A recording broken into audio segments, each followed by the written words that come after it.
Что же значит Новый год для мусульман? Да ничего. Он не имеет никакого значения в исламе, ни в каком виде и форме. Наш любимый пророк Мухаммад, алейхиссаляту вассалям, передал нам наши праздники. Он дал нам Идуль-Фитр, Ураза-Байрам, который идет сразу после благословенного Рамадана. Он дал нам Идуль-Адха, Курбан-Байрам, который идет сразу после хаджа.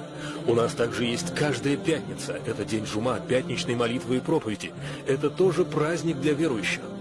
Братья и сестры, как же мы должны относиться к Новому году? Если коротко, сторониться этого. Здесь нечего праздновать. Не ходите туда, где в этот вечер празднуют.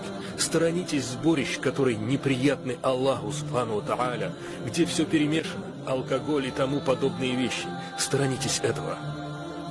Мои братья и сестры, если у этой ночи и может быть хоть какое-то значение, то я сказал бы вам и себе, что новогодняя ночь должна стать ночью раздумий.